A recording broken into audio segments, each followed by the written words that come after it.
Good evening, everyone.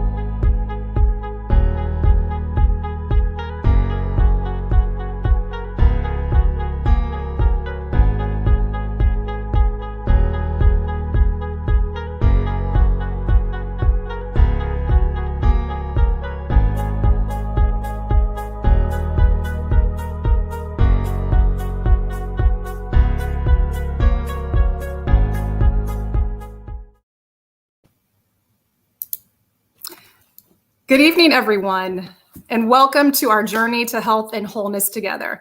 My name is Cynthia Pinkston, and I'm the health ministry leader at the Capital City Seventh-day Adventist Church in Indianapolis, Indiana. We're located at 1801 East 49th Street.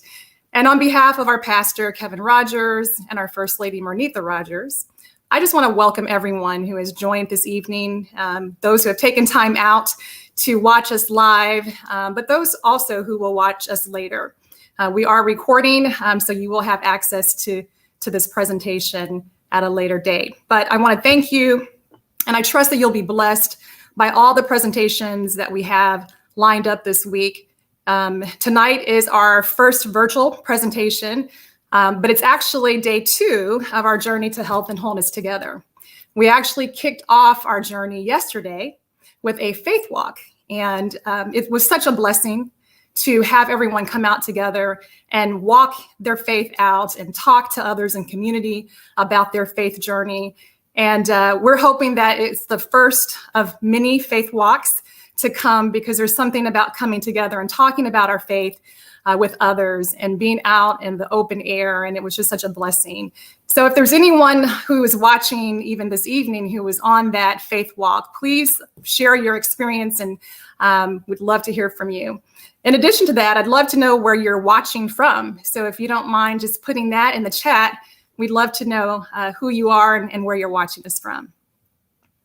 So again, we have an exciting lineup this week of information that's really going to help move you through your own personal health and wellness journey. But the most important piece, and I'll emphasize this the entire week, is the journey and each step along the journey and walking on the journey together. So health and wholeness is the goal, but how we get there is the incremental steps that we'll take together. So I want to encourage you to not walk this journey by yourself. You have an opportunity even now to share this link with someone who you believe would benefit and be blessed by listening to these presentations. So I want you to even now pause and think of someone who you could share this link with, and do that now if you could. That would be wonderful. I want to just kind of talk through, the intention of this week is really for us to focus on the various dimensions of our health and wellness. We know that we are a whole person, and we know that there's multiple dimensions to who we are. And we serve a Father in heaven who is he was aware and concerned about those practical aspects of our life and every part that makes us a whole. And his desire is for us to live whole and restored and live abundantly. And so that is my desire for each of you as you walk on this journey with us. We are going to pause at this time, and I'd like to just open it up for prayer and invite the Holy Spirit to be a part of every aspect of this presentation tonight and every aspect of the week ahead.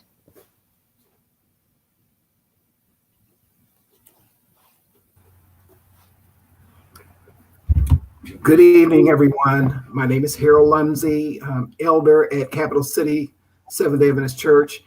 And if we could just for a moment bow our heads, pause for prayer to invite the Holy Spirit in with us. Let us pray.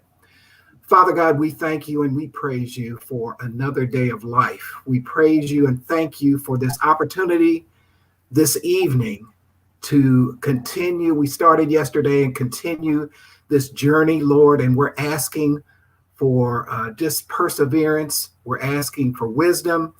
And we're inviting the Holy Spirit to lead and guide us in this walk to better health.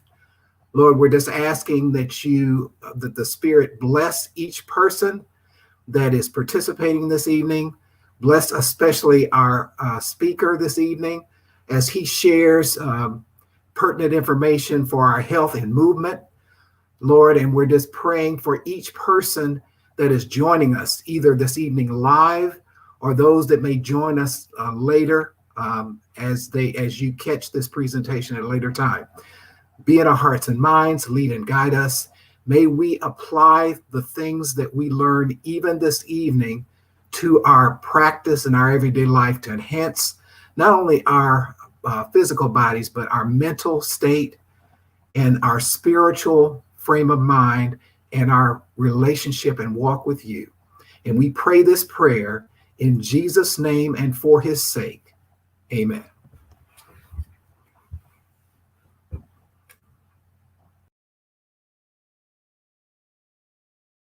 Of movement. And our guest speaker this evening is Neale Davis. Neale Davis graduated from Oakwood College, now Oakwood University, in 1994 with a BA degree in history while minoring in communications. After graduation, he began his teaching career as a history teacher. A weightlifting session with a friend would drastically change the trajectory of his life, causing him to develop a passion for health and fitness, and I can so relate to that.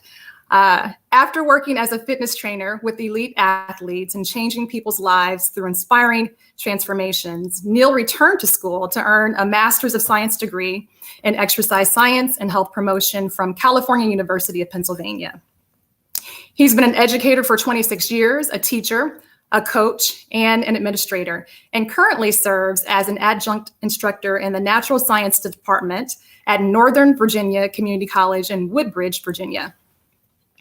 He has a Wellness Wednesday and Fitness Friday segment on several social media platforms where he addresses various subjects in health and wellness. He is a speaker and a lecturer who desperately wants to see individuals become the best versions of themselves as it relates to their health and wellness. I would like to welcome Neale and thank him for joining us this evening on our journey. And we look forward to all that he has to share with us this evening.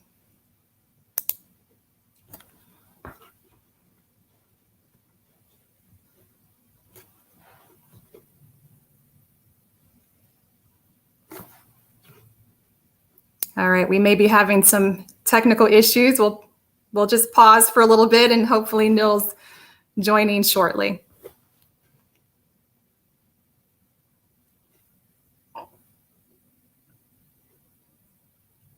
Well, while Neale is getting connected, I'll tell a little bit about how I actually went to school briefly with Neale at Oakwood, and many years now later, I listened to him on another presentation on the benefits of movement, and this was probably about a month before I reached out to him. And as you know, this vision was coming into reality, this whole health and wellness journey week.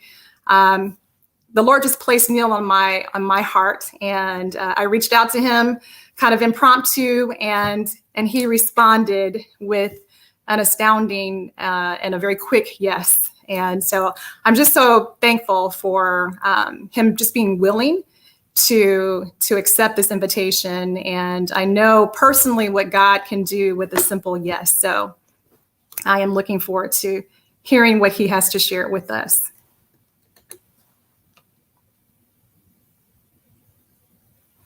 Okay, I'm going to also ask if, Alex, if you can put up the flyer for the week of wellness activities,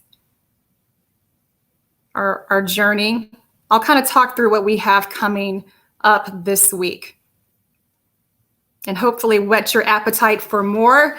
We want you to join and continue with us throughout this journey. So. Oh, there's Neale. So we'll walk through that later. So welcome, Neale. Hello. You missed your introduction. Hopefully you heard it while you were trying to get set up. So I said lots of good things about you. So you can take it from here. Thank you so much. Glad to be here. Just very excited about always sharing my passion, which is health and wellness. As she mentioned, I've been involved with it for now over 20 plus years. I've had an opportunity to be an educator, to be a personal fitness trainer. And so I just enjoy helping people become the best possible versions of themselves. So I'm glad to be here. And I just want to talk for a moment about the benefits of movement. There are just so many benefits. For those who've seen me on my Wellness Wednesday segments, if I've trained you personally, you know how much I like to talk about these benefits and why it's important for your quality of life. So I just wanted to see if we can get started here. We've had some connection issues, but I think we'll be ready to rock and roll and to move on. So if gentlemen, if you have that for me.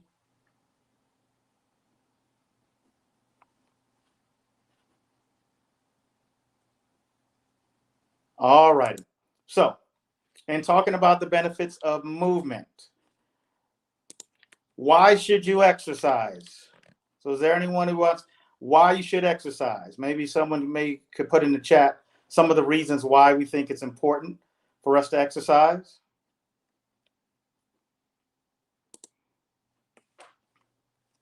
All right. In the chat. So I know that there are people who say, well, it's important to exercise because maybe with weight or something of that nature, or maybe because of how healthy, much healthier you're going to be. Several different reasons for why people exercise.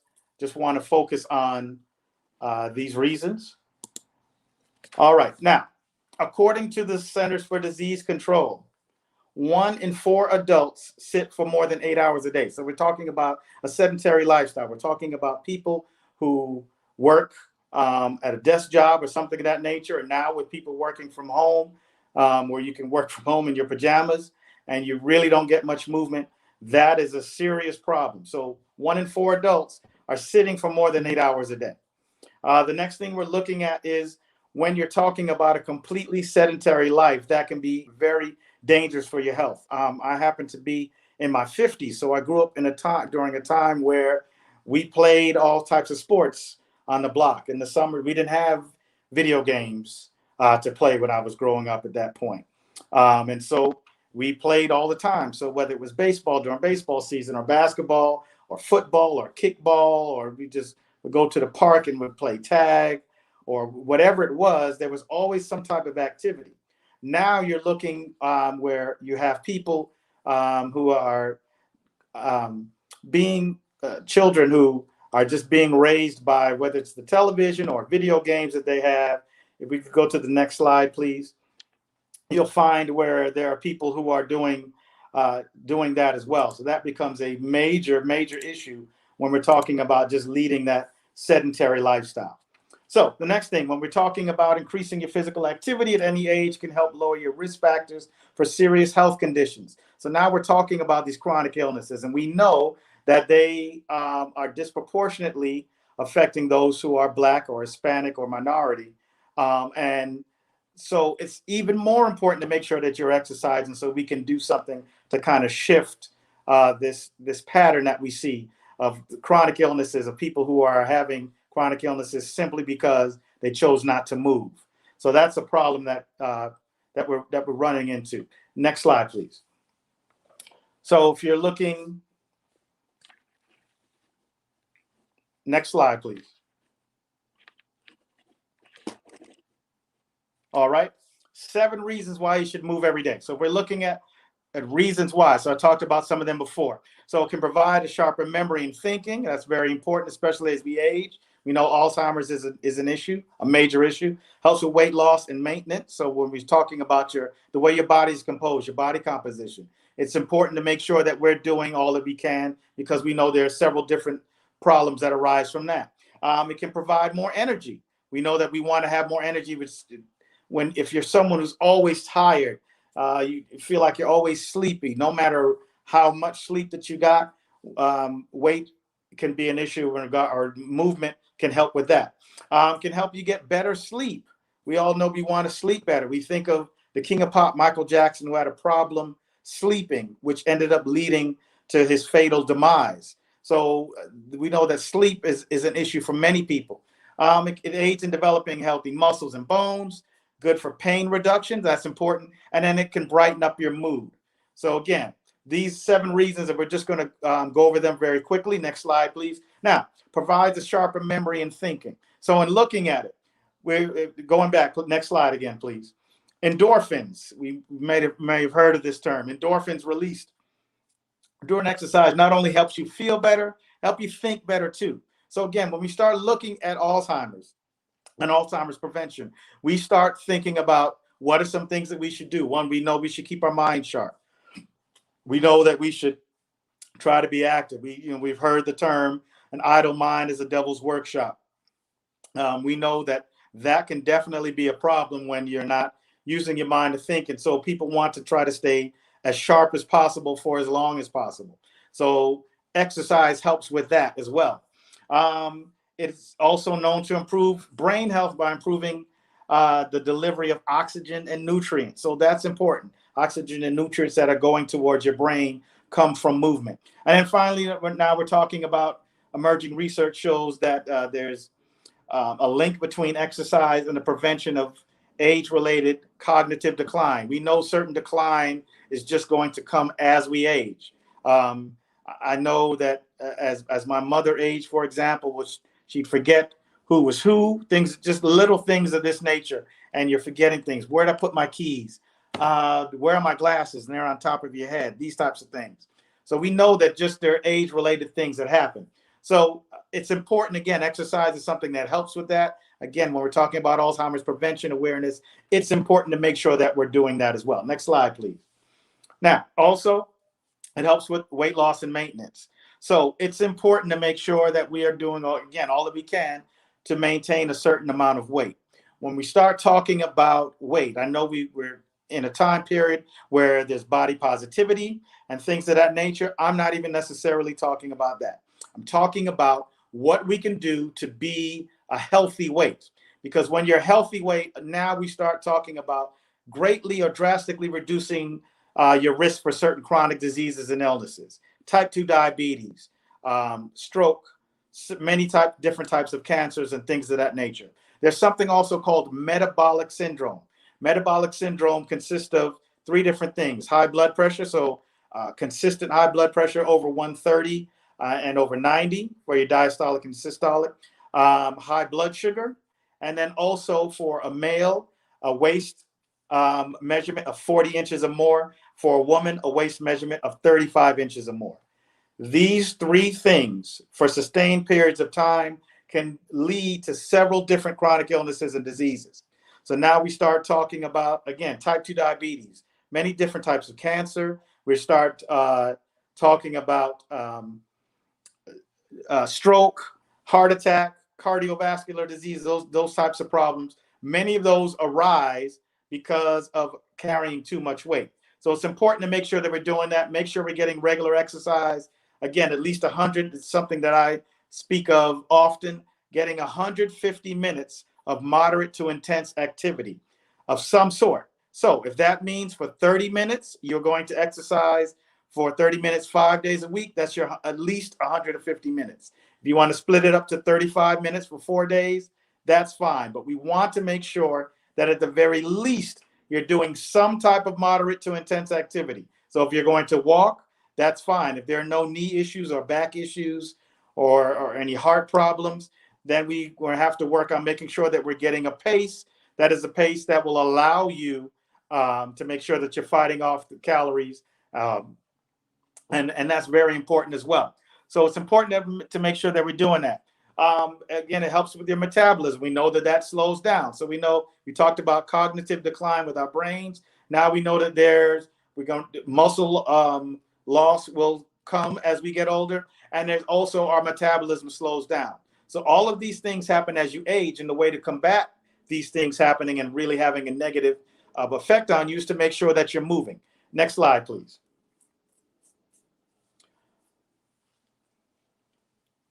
All right. Now, activity can provide more energy. So we want to be more energetic. I'm sure you've been around some people who are seem like Energizer bunnies. They always have time to do as much as possible. Exercise can help you to be more energetic. If you have children who are active and you want to be more active around your children, it's important to do that. If you have work that you want to do, even work around the church or things of that nature that are going to require you to be more energetic, it's important to make sure that you're getting movement to see that can happen as well. It makes it easier to just do life's daily tasks as well. So it's very important to make sure, again, that we're moving. We talked about brain cognitive decline, muscle loss, metabolism. We know your energy decreases as well as you get older. So we're fighting against that. Next slide, please. So we want to make sure that we can do that to provide more energy. Next, we always hear the term, I want to sleep. I slept like a baby. We see the happiness on this baby who's getting some great sleep. So we want to make physical activity in the morning and early afternoon. We know can reset your sleep-wake cycle, allowing it to trigger sleepiness a few hours later. So again, it's important to make sure that if you're someone who, depending on what time you work, if you can get some exercise and some movement before that. So even if you did your workout in the morning and just went for a short walk before you're planning to go to bed, maybe an hour and a half before, now you have an opportunity again to kind of come down a bit from your long day, and this exercise is going to help with that as well. So that's important to make sure that we're doing that to get a sufficient amount of sleep, and exercise helps with that as well. Next slide, please. It aids in developing healthy muscles and bones. So the person who we see on the slide there is someone who is in their 50s. So again, for those who say, well, with this movement, it's difficult. I'm older. I have children. So this is a person with 4 children who is who is in their 50s, who has the healthy muscles that we see right there just from doing that particular exercise. So studies show that female seniors who strength trained were positively affected in their hip bone density. What does that mean? We know, I know from experience, my late grandmother, my maternal grandmother, had osteoporosis. And as a result, when she fell, she lost a lot of her sense of independence. And so when we have falls can do severe damage to your body if your body is brittle, if your bones are brittle and weak. If you have not been getting the movement that you need, a fall can take away your independence. And when people lose their independence, now we start looking at the cognitive decline really starts to come in. We see there's more aches and things of that nature. It's harder to sleep. All of these different issues start to come about because of that. So the hip bone density is strengthened as a result of it. Stronger body can handle everyday physical stresses of life. My mother was someone who was a great cook. She had issues as she got older when just being able to reach up to a cabinet to get certain ingredients to cook. Just little things of that nature. For those of you who are grandparents and you want to lift up your grandchildren, but there's maybe some chronic pain or something that goes with that. Not being able to be involved in some of their activities and things of that nature. So it's important to make sure that that's something that's going on, that we're doing that. Okay. Next thing, strength training significantly slows natural muscle loss. So we've talked about movement. We're going to be talking about cardio as well as strength training. Next slide, please.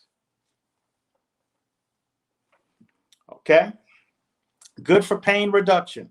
All right. So a good friend of mine is a pain management doctor. So it's important to make sure, and they see tons of patients because of chronic pain. Exercise and movement is a good way to reduce that pain, the pains and aches that we get. And we simply sometimes will say, oh, it's just because we're getting older. That is not necessarily the case. If we're having this movement and we're doing this, it is great for pain reduction. Can reduce your pain better than bed rest ever could. So if there's something where a doctor prescribes bed rest, hey, I want you to rest, that's different. But just to say, well, I'm in pain, and so because I'm in pain, I can't do anything. That's not something that we want to have. All right. If you're living with chronic pain, even taking a walk around the house can help.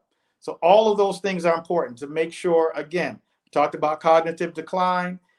with our brains. We talked about slow metabolism. We talked about natural muscle loss, all of these different types of things, pain. We want to make sure, again, our body composition, how much weight we're carrying, whether it's a healthy weight. So all of these things, again, we're talking about all of these great benefits that come from movement. If we can move on to our next slide, please. It can brighten up your mood. No one wants to be around a sourpuss, someone who is just always in a bad mood. Exercise can be a great thing to help with your mood. Moving more is good for your body and your mind. Exercise, it can be a remedy for depression. Depression is one of the biggest reasons why people drop out of school for students.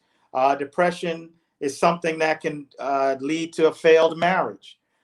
Depression is something, good evening, Denise, something that can lead to problems on the job. It can lead to poor performance. So again, a brightened mood through exercise can help that. Now, it may be that, you're at a point where I used to play team sports, for example, and I don't do that anymore. What exercise can I do that I like? You find something that you like, whether it's swimming or cycling or something of that nature, being in nature with God and seeing all the wonderful things He's created. Maybe that's something you want to do. I in particular like to lift weights, so that's something that I enjoy doing. You want to make sure you're finding something, and it's a great way if your marriage might be going through some problems or you're having problems connecting with your children. That's a great way to do it as well, and it can brighten up the mood by involving everyone into this movement. So those are some wonderful things that we can do as well. Next slide, please. A few other things. People with chronic pain conditions and people with depression often have lower than normal levels of endorphins. I talked about these endorphins earlier and how exercise helps to bring them out and all of the benefits that comes with it. So that is one of the things as well. Living a healthy lifestyle, it's key to improving your mood. So again, think about it. If you feel that you've been kind of grouchy lately or you've been kind of grumpy, let's try some exercise to help elevate that mood. If you haven't been doing anything in a while and you figure I'm going to be incredibly sore, you'll be sore for a little bit. But once you get to the swing of things, you'll notice a serious change. If we can move on to our next slide, please. Types of exercise. So we're going to focus right now on cardio. So we have walking. Again, I talked about that. That is something that it doesn't take any money to be able to do that. So if someone says, hey, I can't afford it, you can walk. If you live in a place, the church is in Indianapolis. I happen to live in Columbus. It's cold there. It will get cold eventually. You drive to the mall and you walk around the mall. If you know that you have a problem with shopping, maybe you might see if there's a school that will allow you to maybe walk around in the gym. If you have a child, let's say, that has a practice or whatever the case is, and you need to walk around, do something that's going to get you to move. Running is good. Again, if you're someone who wants to maybe train for a 5K. My former church in Washington, D.C. at Capitol Hill, Seventh-day Adventist, we had a very serious runners club. So quite a few people ran there. And that's a way to be involved in ministry as well, if you want to combine ministry with movement. Cycling, again, I talked about getting an opportunity to ride around and to see all of God's creation and just to kind of get away and to think. Joey Kibble from the group Take 6 is someone who's big in cycling. I believe he just had a race the other weekend. So those, some examples of things that cycling. I know there was a cycling thing done in Allegheny East Conference, which is Pennsylvania, Maryland, DC, and Virginia, that area, where there were people who were riding around and were doing cycling in order to put a focus on being healthier and making sure we're getting more cardiovascular exercise.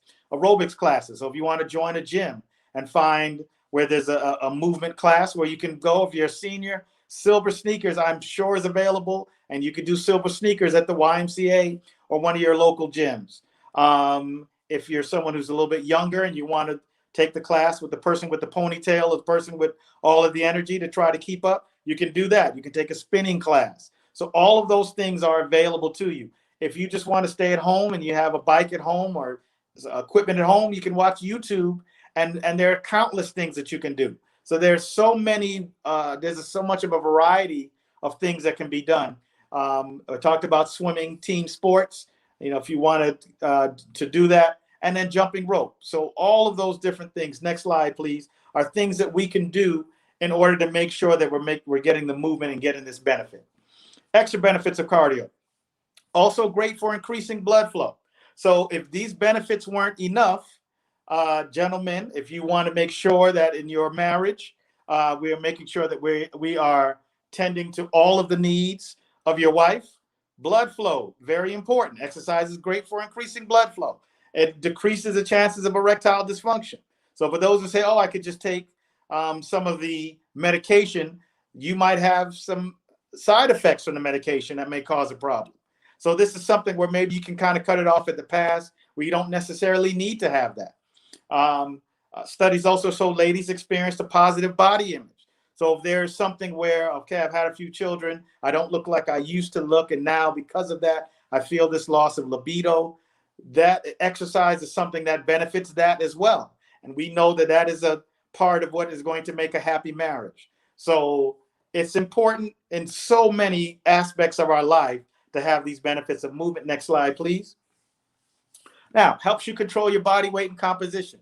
I talked earlier about metabolic syndrome. So again, just a reminder, high blood pressure. So consistent high blood pressure, BP over 130, consistently over 130 and consistently over 90, high blood sugar, and also a male with a waist of 40 inches or higher. When you're measure along your belly button. If you're a male with 40 inches or more, a female with 35 inches or more, there's metabolic syndrome. So it is not a disease, but it's something that leads to many chronic diseases and illnesses. Leads to diabetes, can lead to cancer, can lead to cardiovascular disease, a host of other illnesses simply from that. So it is important, again, that we have a healthy weight. So again, I'm not talking about body positivity. I'm not talking about the beauty of a full figure or anything of that nature. I'm talking about a healthy weight. So whether it is something where I don't feel I need to do it because I feel I'm beautiful as is, you are beautiful.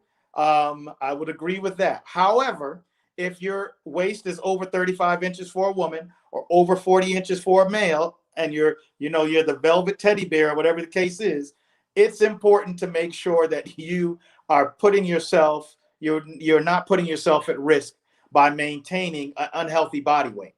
And cardio elevates your fat use for energy. So there are fats that we consume, the fats that we have in our body. The cardio is great for burning that fat.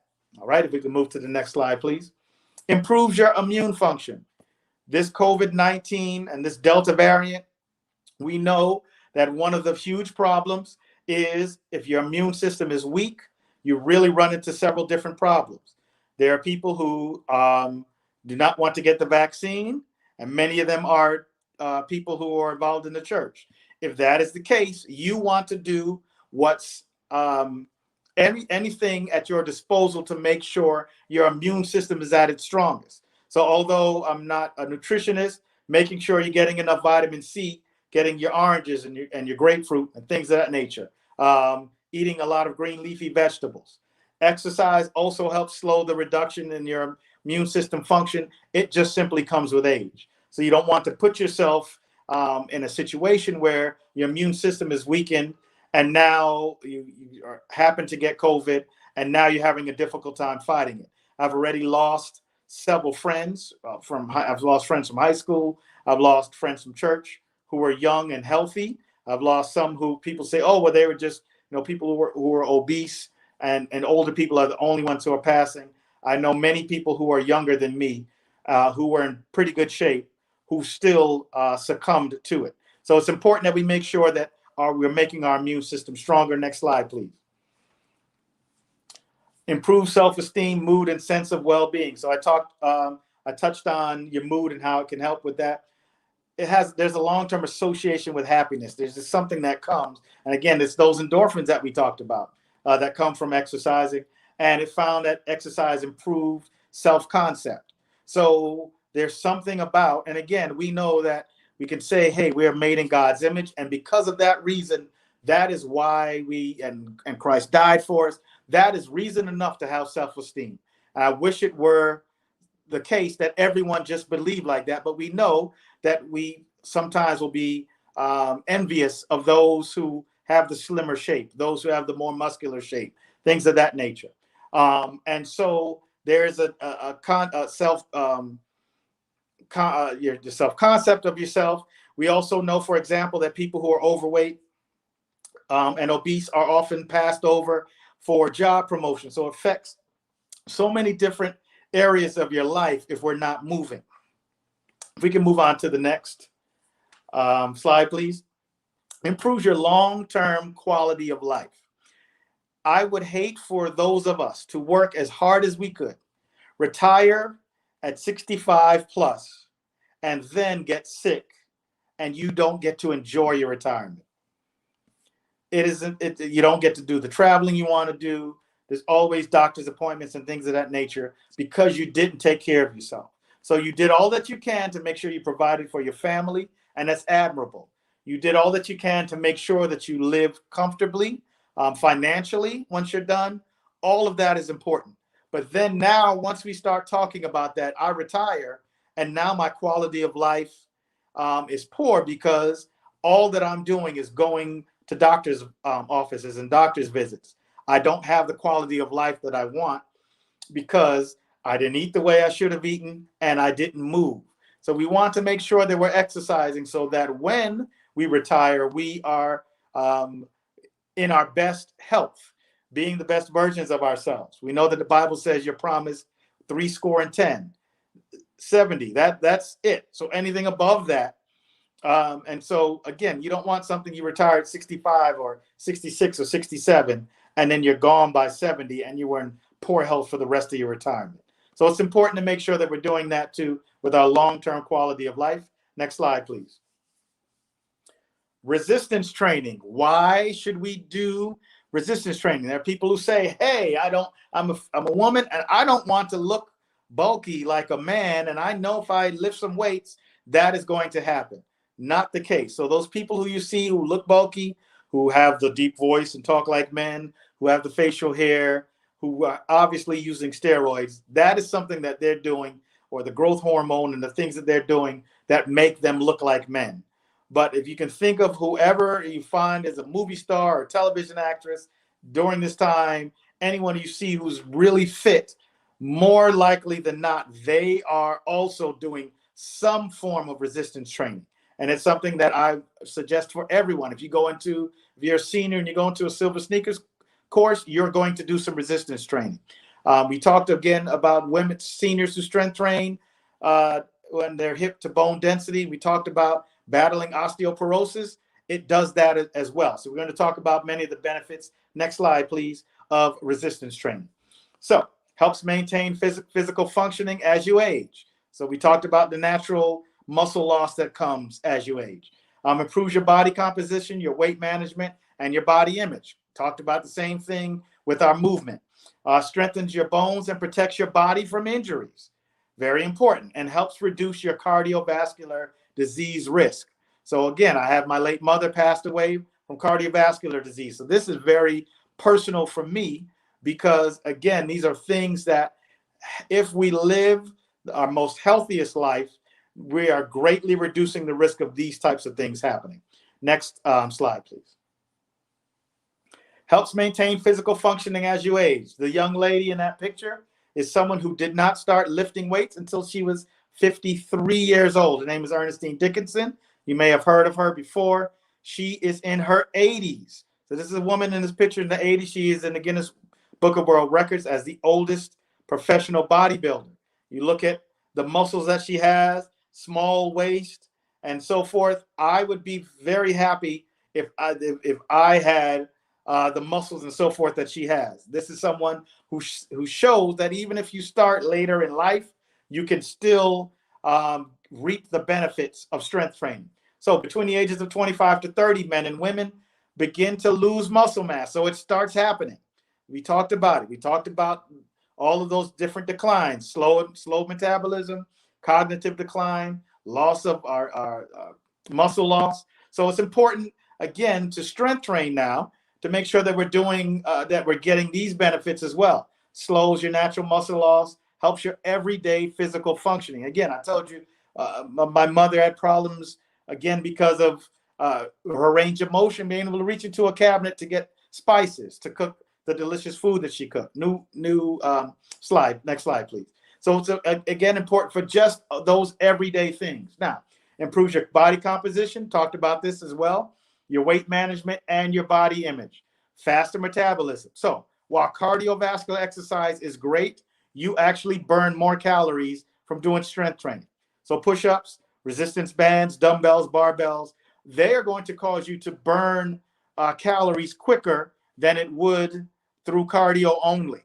So if you just are someone who says, I want to lose 50 pounds and I plan to just lose it by walking, it's going to be very difficult to do. So it's important to make sure that we're doing all that we can with our strength training. I'm going to go over some exercises that you can do as well. If we can move on to our next slide. Strengthens your bones, protects your body from injuries. So again, I talked about the studies show that female seniors who strength train were positively affected in their hip bone density. Stronger body, you can handle the physical stresses of everyday life. So it's not a problem where certain things you have to lift, and then you have problems, with groceries, or you have problems, just everyday things that we might take for granted. With your range of motion is limited because you didn't exercise or you're not taking care of yourself. And now that begins to cause problems as well. So let's move on again. So we want to strengthen our bones. Now, helps reduce your cardiovascular disease risk. Okay, with cardiovascular disease, we know we're talking about heart attack and stroke. So for someone who has lost both of their parents, one to stroke and one to cardiovascular disease through heart attack, again, it is something that I've seen where movement would have been of a great benefit. So studies shown it lowers your blood pressure, which we know is one of the biggest reasons for stroke, and high cholesterol. So I talked again, metabolic syndrome, 35 inches of waist for women, 40 inches for men, high blood pressure, high cholesterol. This is what we can use to fight that. You don't have to take the medication to do it. Next slide, please. Know your equipment. So we're going to talk about machines, your free weights, your dumbbells, your barbells, resistance bands, and stability balls. Next slide, please. All right, pros and cons of machines. We're going to start with that.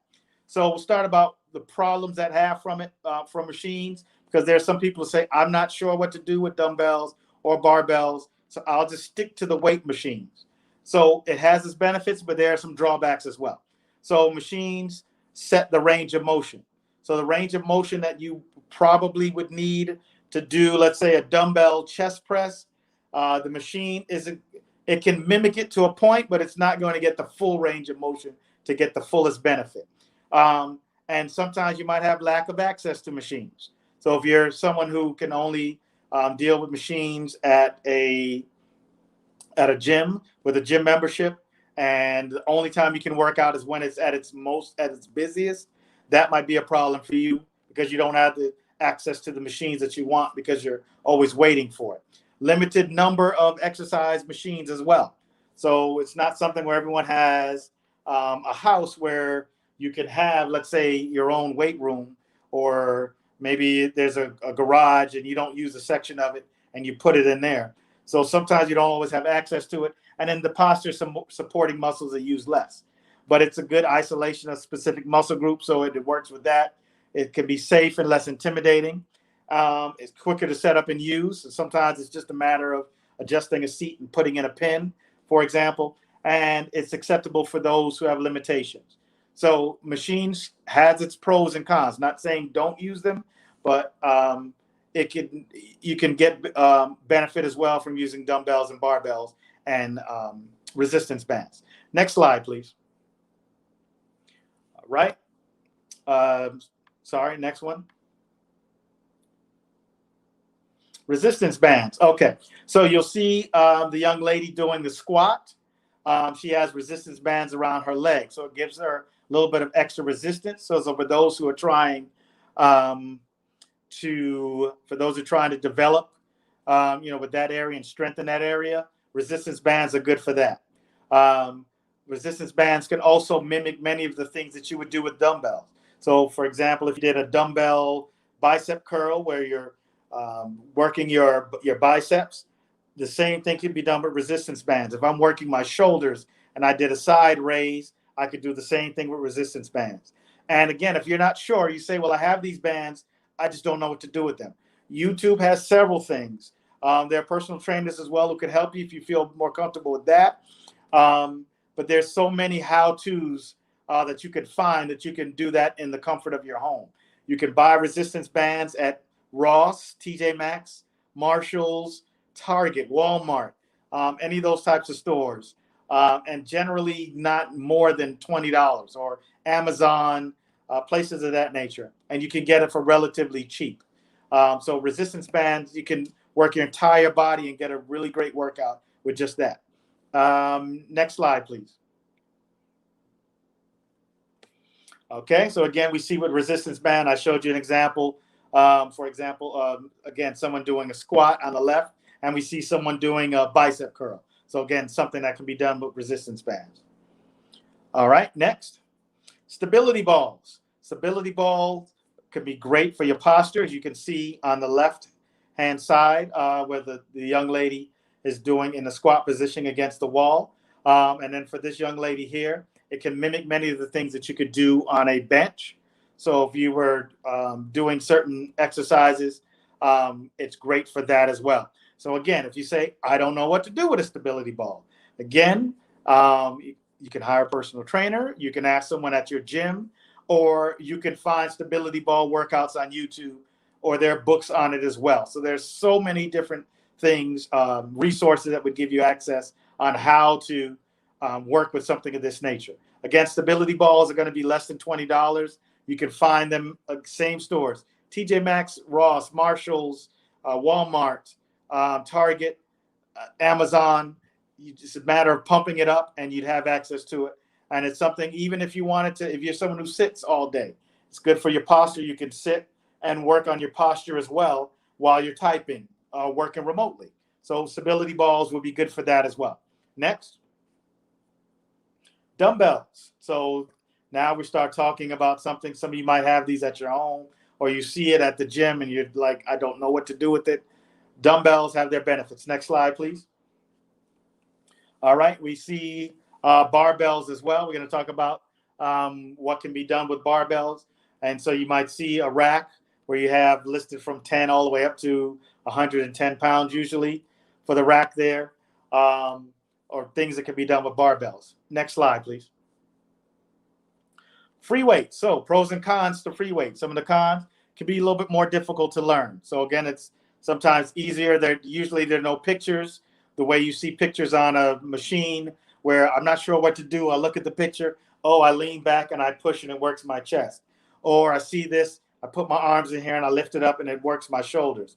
Or, oh, I put my feet under here and I lift it up and it works my thighs and my quadriceps. You don't see that with dumbbells. So that can be one of the cons of it. And sometimes, again, if you're lifting heavier weight, you're going to need a spotter to help you get that done. Incorrect form can lead to injuries. So if you see where people are doing things where they're curving their spine, things of that nature, lifting weight that's too heavy for them and doing it wrong, there are many problems that can come from that as well. And more time may be needed to change the weights. So again, it's not like a machine. I just take the pin out if I have the seat adjusted and I change the pin and I'm ready to go.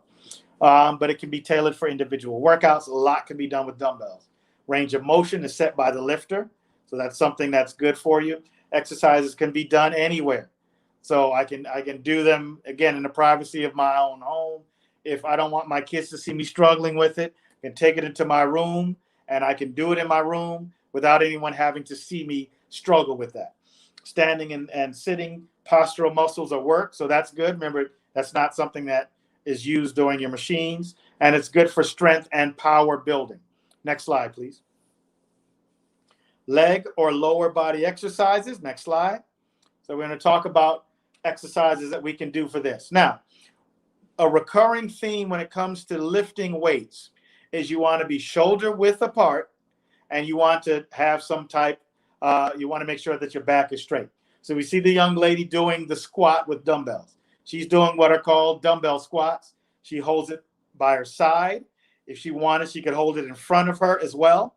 And that is something that can be done in order to perform this exercise.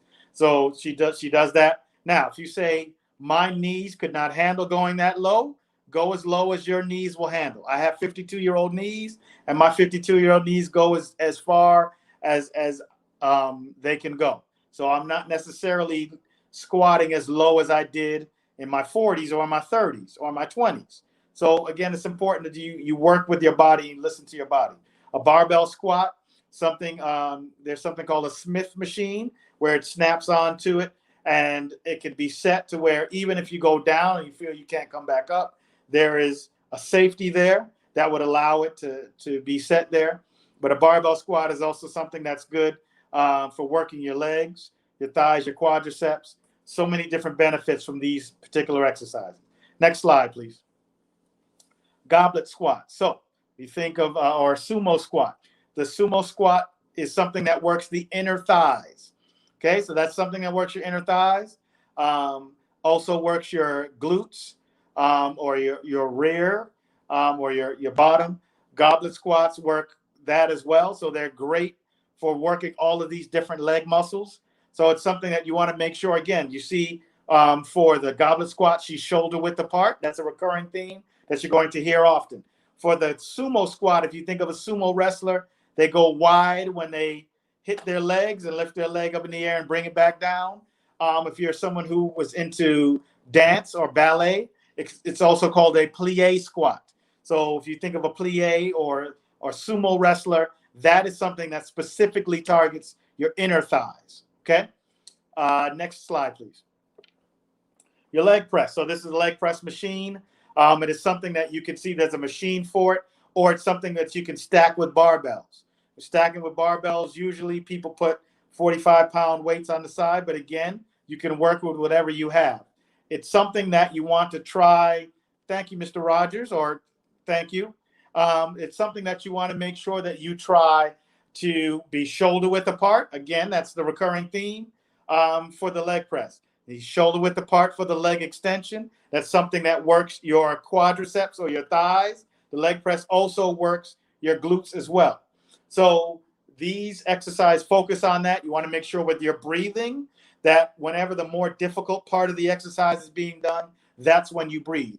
If you do a squat or a deep knee bend, the going down is not the hard part, it's the coming back up. So that's when you breathe. When you're doing a leg extension where you're extending your legs, that is the more difficult part. That is when you breathe. On a leg press, when you push, that's the more difficult part. That's when you breathe. Okay? Next slide, please. Lying leg curls. Now we're talking about the back of your legs. So lying leg curls is something, again, this is a machine generally that is going to be at your local gym. So if you have a gym membership, that's what this is for. You will notice that the person is lying down and is lifting up the legs to work those particular hamstrings.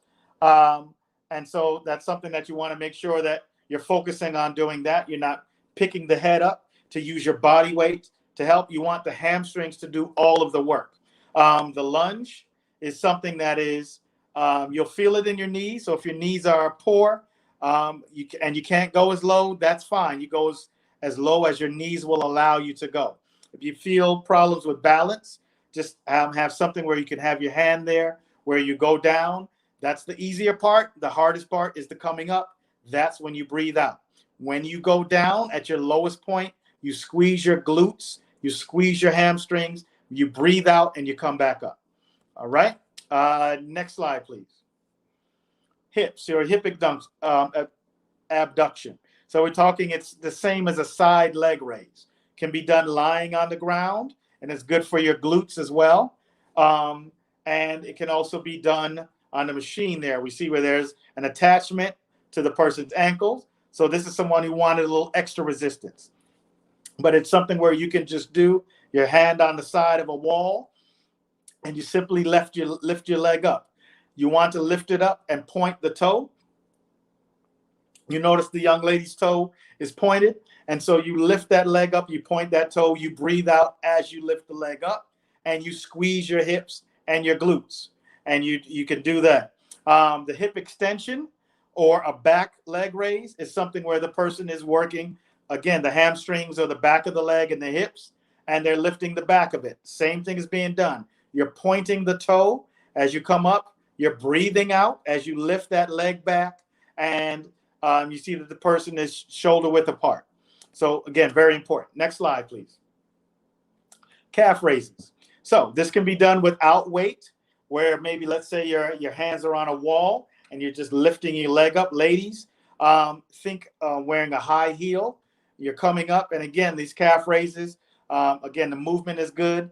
Aesthetically, it's something that's good when you're wearing your heels to develop your calves. You can do it on a machine. We saw that leg press machine where you're pushing with your legs. You can do it where you're putting your toe, your full foot isn't on there, but your toe is there, and you're pushing like that. It can be done there. It can be done standing, holding weights. If you have balance issues, lean up against the wall and hold the weights for that resistance and lift your legs up. So it starts again, shoulder width apart. That's that recurring theme. For those of you who have trained, I'm sure it's ringing in your ear. You know I'm always talking about it. Shoulder width apart. You see that there, and the person is lifting their legs and raising their legs as they go up. Next slide. Upper body exercises. So exercises that can be done. Next slide, please. Chest. So dumbbell chest press. Again, you see the person is shoulder width apart. They're breathing at the top of the movement, the hardest part. You're breathing as you come up. So that's something that works your chest. And a barbell bench press. For ladies, again, who think, I don't want to look like a man, just think defying gravity. So we know gravity starts to set in when you get to a certain age. This chest press is a lifter. So we know that God is a lifter. Well, this, he's a lift. This movement is a lifter. So think lifting up things that want to go down. We want to bring them up. So this is something that's good for it. If you want to stick with the dumbbell chest press, that's fine. Barbell bench press is generally something that men like to do. But ladies, if you want to do that, you can do it as well. A regular Olympic bar is 45 pounds. So that is a starting point to think of when you're doing that particular exercise. Next slide, please. Dumbbell chest fly and dumbbell pullovers. Again, shoulder width apart, that recurring theme. With the flies, the person, as they come in, they're breathing out. And as they breathe out, they are squeezing the chest muscle. So whatever muscle it is that you're working, you want to flex or squeeze that muscle every time. You'll notice that their head is low. They're not picking their head up to bring any undue pressure to their neck or to help their body weight to help them to lift that particular weight. For the dumbbell pullovers, you will notice that, ladies, if you think of wearing a tank top, there is or when you're wearing a bathing suit or something maybe even strapless, there's a fatty deposit that can develop right in that area. The dumbbell pullovers work, and the dumbbell chest flies work those particular places. So it's important to make sure that you try to include this in your exercise routine. And with the pullovers, you keep your arms straight throughout because you're working the chest. When you bend the arms, now you're working the back of your arms or the triceps. So you keep your arms straight throughout, take it back. We breathe out on the way back up. Again, that's the more difficult part. Next slide, please. All right, for your back, lat pull down. So your latissimus muscles, we call them lats for short. Ladies, think the fatty deposit under the bra strap. For men, it gives you a more leaner look. So many men want that V shape where there's a smaller waist, and then it goes up, and it actually makes you look. It gives you the illusion of looking actually bigger than you are because of the waist to that back ratio. So this lat pull down is something, again, it's a machine that generally is going to be used at a gym. And you can do a reverse grip where you, with a lat, usually it's a wide grip and you're pulling down to the top of your chest. As you pull, you breathe out and you squeeze your back. If someone were to have their finger right in the middle of your back, you should be able to pinch their finger as a test to see if I'm doing them correctly. And it's something where you control the weight as you bring it down.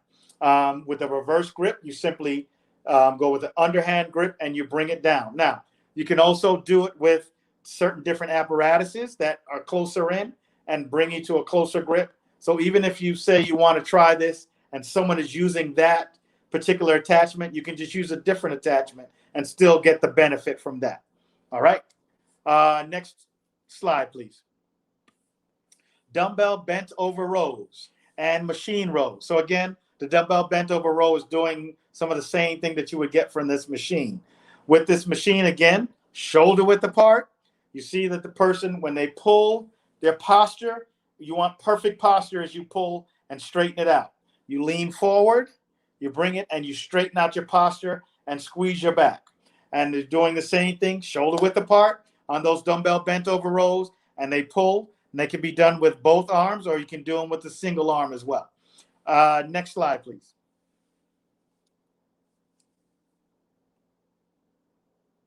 All right, the dumbbell row, I talked about doing it with one arm. That's how you do it with one arm. So whatever side you're lifting up, that particular leg is off the bench and the other knee is on the bench. So if I'm doing my right, I have my right leg, and the left leg is my right leg is up or at that angle, and the left knee is on the bench. And I pull and I squeeze, and again, I'm working that area. The upright row, if you've seen Michelle Obama, has very impressive trapezius muscles, or traps as they call them. This is for that area. This works that. It can be done with dumbbells. It can be done with the machine, where you have not the longer apparatus, but the straight bar, and you lift that straight bar up to your chin. As I lift up, I breathe out. Same thing, shoulder width apart, and you're getting the support from doing that. Next slide, please.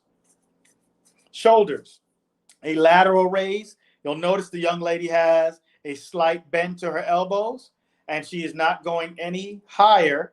Her range of motion extends to right there. She's not going too high up in the air. You might see people doing that in the gym. You're just going to this area. You breathe out, same thing. Well, she did not go shoulder width apart, but you want to go shoulder width apart for balance, and you lift up, and I breathe out, and I flex the shoulder because that's what I'm working. So it helps with that.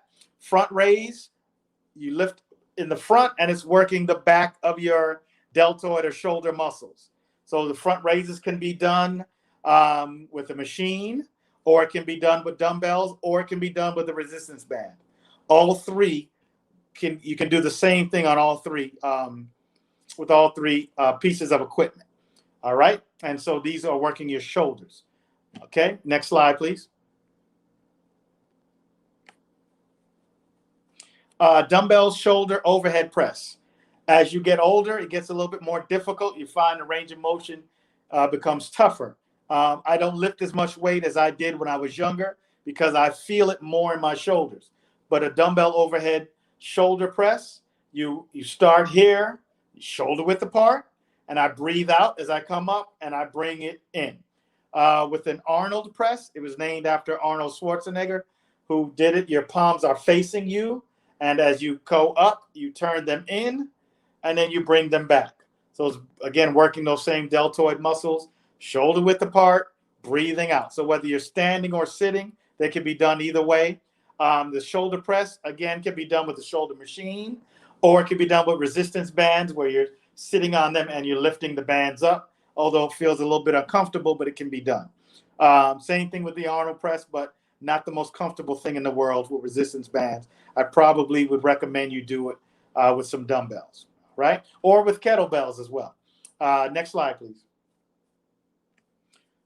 Okay, bent over dumbbell rear lateral raises. So those working your rear deltoid muscles. And then there's a barbell military press where you start right here by your chest. You lift up, full extension, you're breathing out, you bring it back. Shoulder width apart for both. And again, you breathe out with the rear delts, for example, as you come up. You don't bring yourself up. You want to stay nice and low. The arms do all the work. Okay, next slide, please. Biceps. So preacher curl. Preacher because it looks like you're praying. And so it can be done with dumbbells. It can be done with a machine. There are machines that isolate it, or it can be done with barbells. So many different variations on the theme in regards to dumbbell preacher curls. Most places at a gym have some sort of this for just a machine, or ones where you can load weight onto it and do it with weight as well. Okay, next slide, please. All right, concentration curls. You think of the thinker. So with your concentration curls, your arm stays on the inside of your inner thigh. You lift that up and you breathe out as you do it. And then with your dumbbell curls, you're just turning your elbows in and working that. And again, shoulder width apart. That theme is still there. All right. Next slide, please. Triceps. So working the back of your arm. So when you wave and you're saying, hey, there's too much movement going on there, after I'm done waving, this is what works that particular muscle. Triceps pull downs or push downs. Again, this is a machine generally you're going to find at a gym, but you are shoulder width apart. You start in and you straighten your arms out and bring them back to the starting spot. It's not something where the weight is going up high. You start in, you see where the person is starting right there in the middle. He's already in starting spot and he goes down. The pullovers is something where you're on a dumbbell, on a bench, but it can also be done on a stability ball. You can do the same thing. And with the pullovers, you bend your arms. So remember when I talked about the pullovers for your chest, you kept your arms straight, but in a dumbbell tricep pullover, you use your arms. And for those who, if I'm going too fast, my apologies. But again, if you just are saying, I can't remember how to do this particular exercise, it's going to be on YouTube. I have on my site, Neale Davis Fitness on YouTube, I have many how-tos. If I don't have these particular, some of these exercises, you can find it on YouTube, how to do it, and it'll be there and available for you. Next slide, please. All right. Oblique curl. So for your abdominals or your stomach, your obliques or the love handles, the muffin top that some people complain about that works the sides. With your abs, you want to make sure that your chin is always up. You're not bringing your neck down and putting undue stress or strain on your neck. You want to keep your chin up as you do the movement. For the oblique curls, if you're someone who says I have a problem getting down, you can do the same thing standing up. And again, YouTube can show you how you can do many of these things, or it could be done, some of these things could be done seated. Reverse crunches is something where you're just simply pulling your leg in and lifting it up, and it works your abdominal muscles. It's good for the lower abs. Ladies, if you've had children, that can be that stubborn area that seems like it doesn't want to go away. Reverse crunches are great for that area. And you're breathing out again as you pull, or you're breathing out as you go into the oblique curl. Next slide, please. Sit-ups. And that's something where either someone is holding your foot, or you can put it under some dumbbells or put it under a couch. Let's say if you're home and you're doing your sit-ups, hands are here. I'm breathing out as I go up. I'm keeping my chin up. Very important to do. So that's something that can be done as well. All right, next slide, please. Body weight exercises that can be done with no equipment, push-ups. This is something, if you are someone who says, I can't even do one, well, let's start doing them on the wall. And then we'll move from the wall to maybe doing it against the table. And then we can maybe move to the floor and then start on your knees if you need to start on your knees, and then go to full push-ups. All right. Next slide, please. And I'm almost done. And I'll be able to answer some questions after. What is your motivation? Okay. Why do we want to do this? Okay. Are you doing it because you want a clean bill of health? I think that's great. You want to be able to go to the doctor and not have to hear I am off. You don't have to take the medication anymore. To get that clean bill of health, that quality of life that I talked about. We know that the choices you make dictate the life you live. So to have that quality of life, it's important to make sure that we're doing this movement. You want to look better in your clothes, and some people want to look better as in their natural state.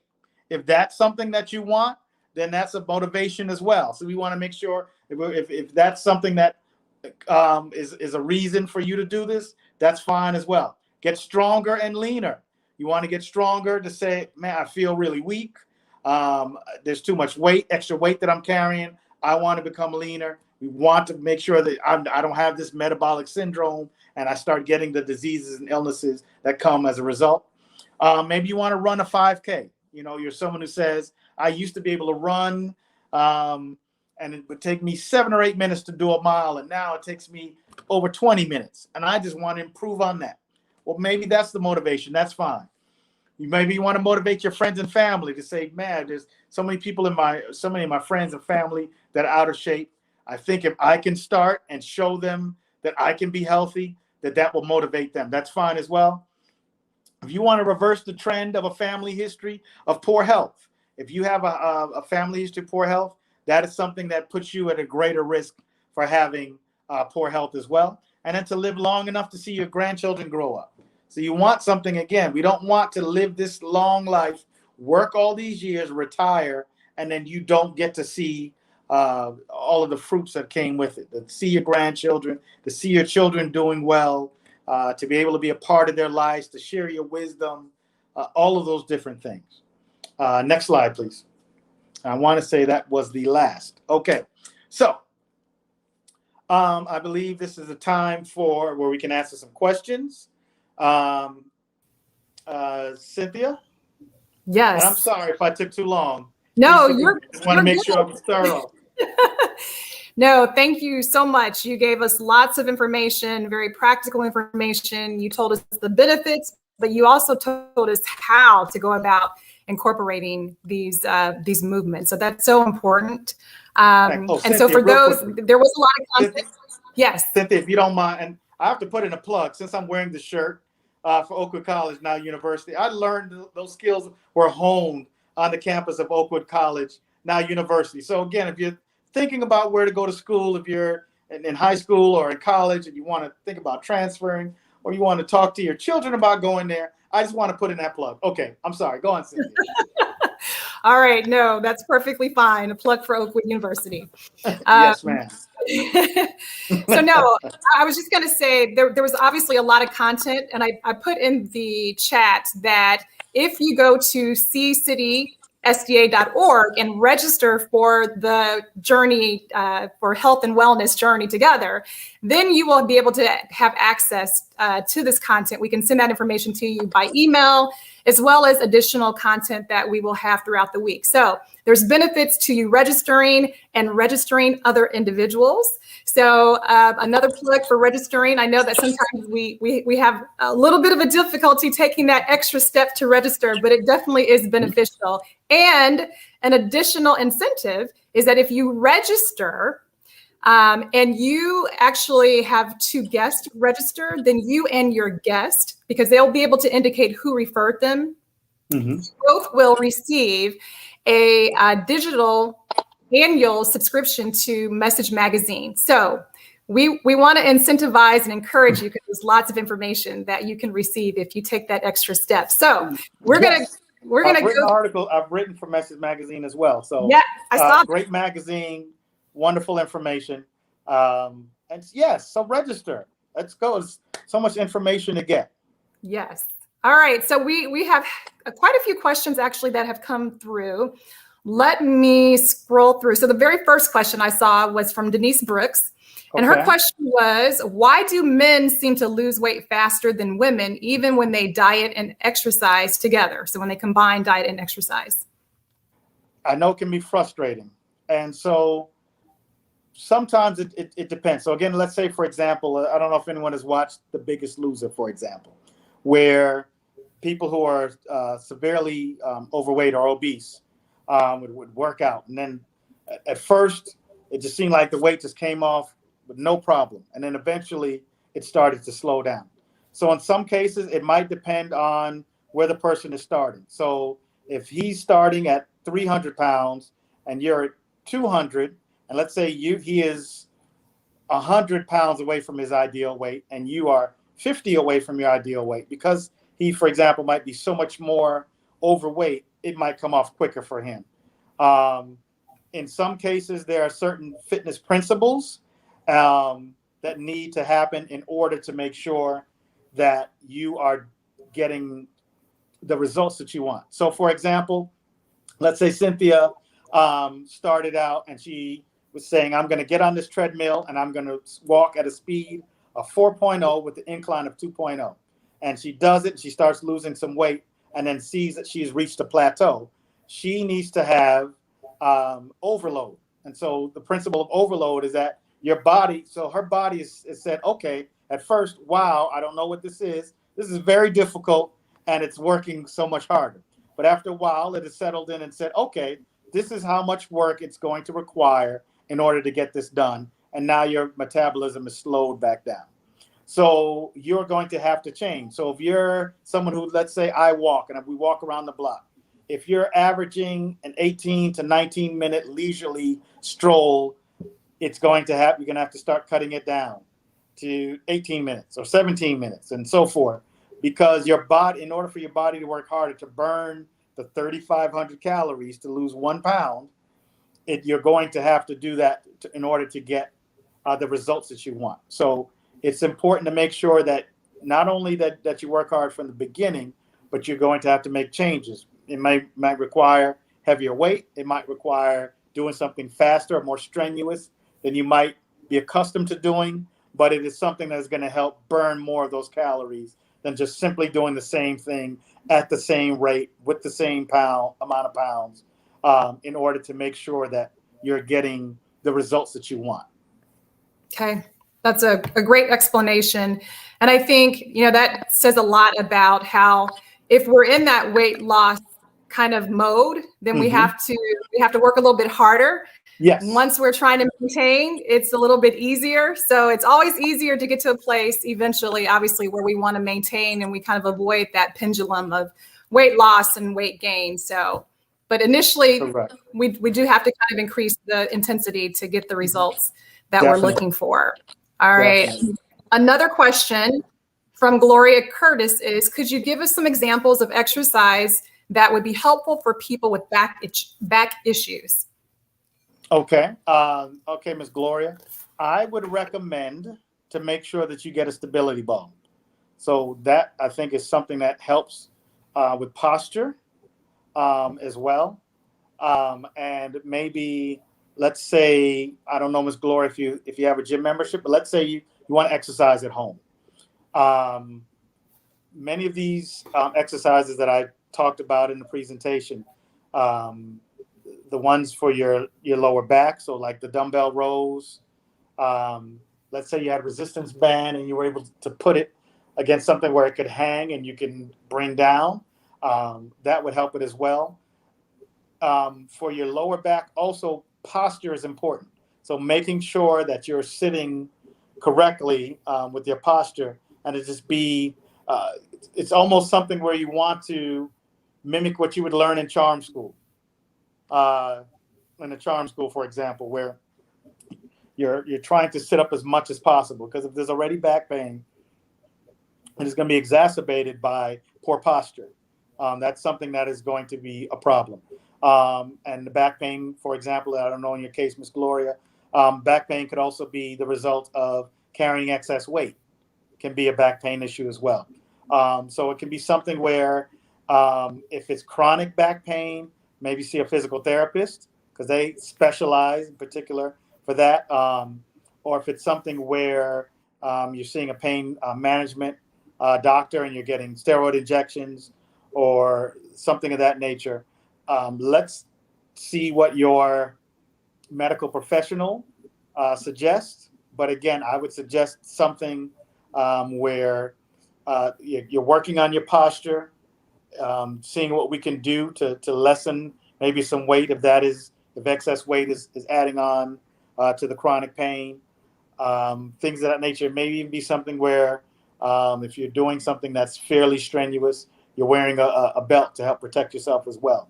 So that is something, I hope I answered that question for you, but that's something else that could be done. Okay, thank you for that. That actually brings up another point that you mentioned during your presentation, and that was the importance of proper form. And so, proper form over function before function is so important. Can you talk through a little bit about, what would you suggest for someone who is just, new? They're a novice to strength training specifically.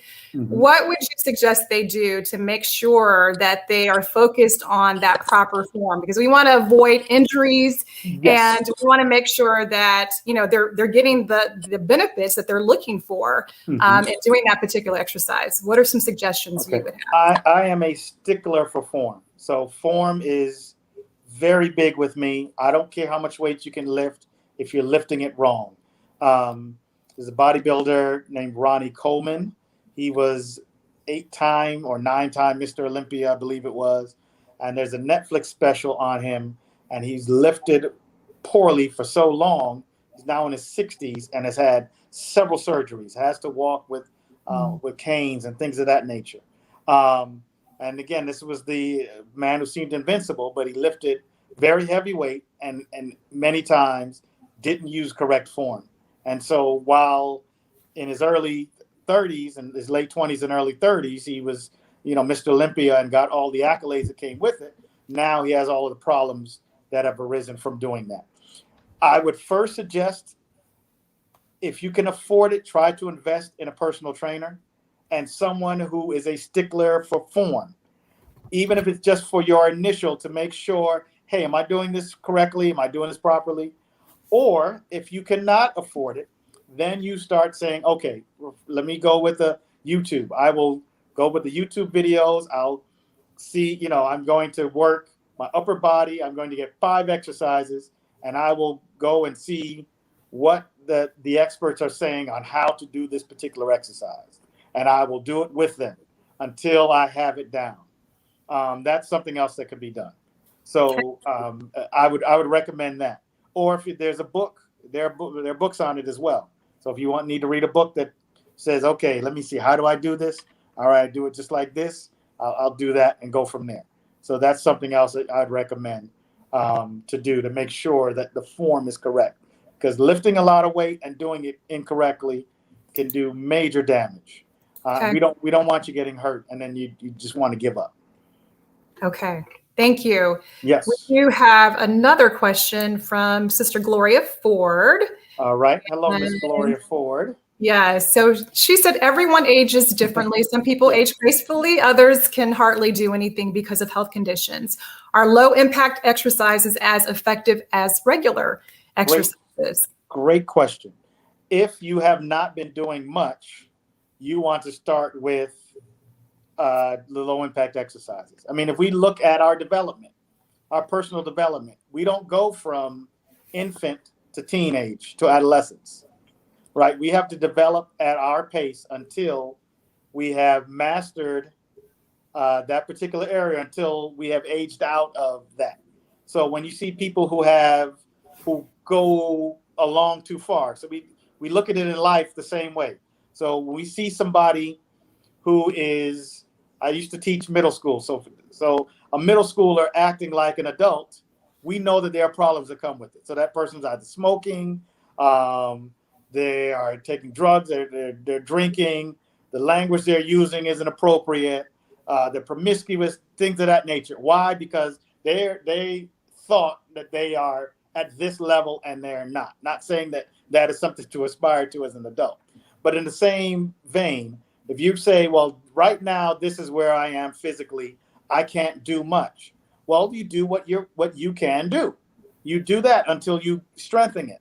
So Ms. Gloria, if you feel like your upper body, for example, is strong, like I said, with push-ups, you start on the wall. I'll do 10 push-ups on the wall until I feel strong enough to maybe move down now to the table. And I have my hands on the table, my feet are out, and I do that until I move to that. And we just move on. It's the same way if I was teaching a reading class. We'd go level 1, level 2, level 3. I wouldn't get a child who doesn't know anything about, hadn't read anything, and say, okay, here, read this level 3 book, when they just need to maybe learn some basic phonics or things of that nature. So it's important that we move at our own pace, at what level of where we are physically. And again, I don't know where you are physically, Ms. Gloria, but wherever you start where you are and say, okay, I can do this. Don't go to let's say the spinning class, and you can't keep up. And now you say, you know what, forget it. This is too hard. I can't do it. Or I'm going to do this body pump class or whatever it is. And someone talked me into doing it. And I went from nothing to this. And now everything hurts. I hate it. I just don't want to do it at all. So if there are chronic illnesses, we find ways to work around that to still try to strengthen things.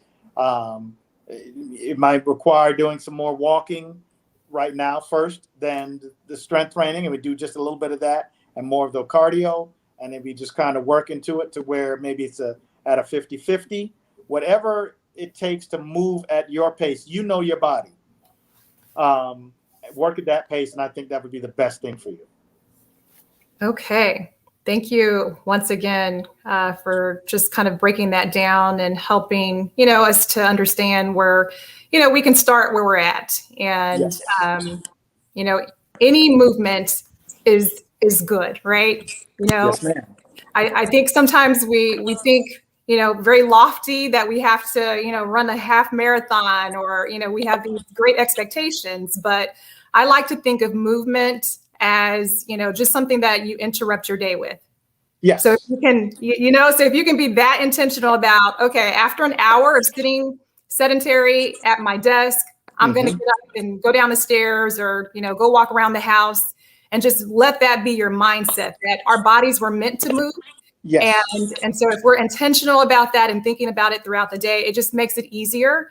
And all that counts, all that little movement. Correct. Yes. And set goals. I know too often that people are not quitters.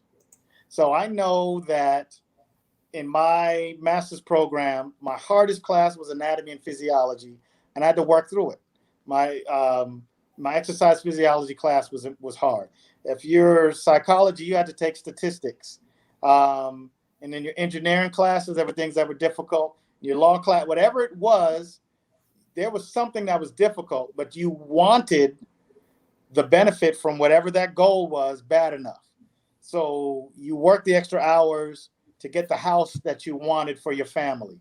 You worked to make sure that the car that you drive is a car that you don't have to worry about taking to the shop every week.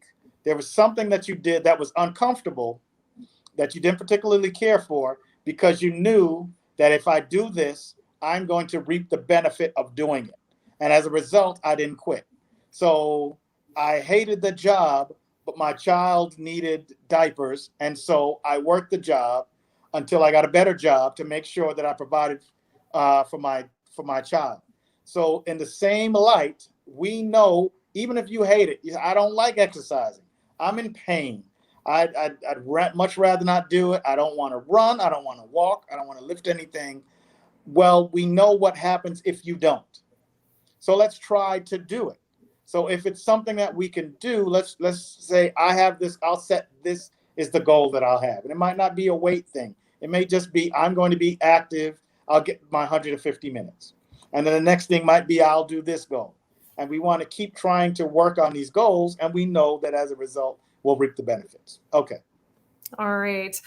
Well, Neale, thank you so very You're much welcome. for just coming along with us on our journey and just pouring into us and sharing this information. And I know that it will be a blessing for those who are hearing right now and those who will hear in the future. So thank you once again. Oh, you're welcome. I also want to make sure that we post in the chat. You mentioned that you have a website, Neale Davis Fitness. Mm-hmm. It is on Facebook, Neale Davis Fitness. It is Okay. on Instagram, YouTube, even with LinkedIn. So there's information for all four. I'm on Twitter, but I'm almost never on there. So there is a Twitter account, but you're more likely to reach me through Facebook, through Instagram, through LinkedIn, through YouTube.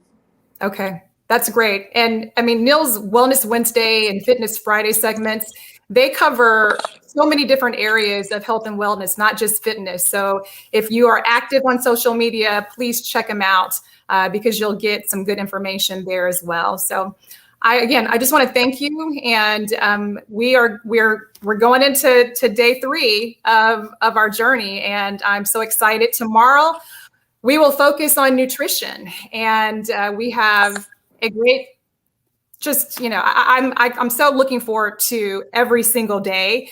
Carol Robleski will be our presenter for tomorrow, and she has such a dynamic personal testimony and journey to share with us about her weight loss journey and how she was able to maintain a significant amount of weight loss based on transitioning to a plant-based whole food diet. And so she has a passion for sharing how to make plant-based cooking and prepping easy, teaching that it's affordable, and obviously the benefits. There's numerous benefits. So she's going to talk through all that information and share with us and actually do a cooking demonstration. She has 4 recipes that she's going to demonstrate tomorrow. And then if you register, you will get those recipes and a few additional recipes that she's wanting to share with us. So don't forget to sign up. Excuse me. Don't forget to share the link, on social media. And just make sure you just don't keep this to yourself, okay? We're on this journey together, and it's so important that you grab hold of someone and bring them on the journey with you. So, and I also want to vouch for Miss Carol. So I had an opportunity to meet her. She has some great things. Donna Boyd Gomez is on Wednesday. So former classmate of mine, grew up together in Atlanta. So she has some great information. And on Saturday, Dr. Eric Walsh, one of my close friends, from this particular place, from Oakwood College, we'll have some more information to share. So there's some great information here on so many different aspects of wellness. And again, I thank you, Cynthia, and the team from your church for inviting me. And for those who listened, thank you. And I look forward to connecting with you at some point. Again, be the best versions of yourself. So I can implore you to do that. Thank you for that charge. All right. Well, we will close with a prayer this evening. And Father God, Lord, I just want to thank you so much for this day. I want to thank you for all of the goodness that you show to your children, and for making us fearfully and wonderfully made. And we thank you so much for just allowing this information to be brought to us. And we now ask that you would give us just the strength and the power to apply everything that we have been made aware of or reintroduced to and reminded about tonight, Lord, that we would be intentional about applying it in our daily lives so that we can live on purpose and for your purpose and be the best version of who you created us to be. We thank you so much, and we just invite you into the days to come, that you would just continue to pour out your blessings and bless all of the presenters who have just said yes to sharing and investing with us. May you bless their ministries and as they move forward as well. In Jesus' name I pray. Amen. Thank you all. Have a good night, and see you tomorrow, 7 p.m. Eastern Standard Time.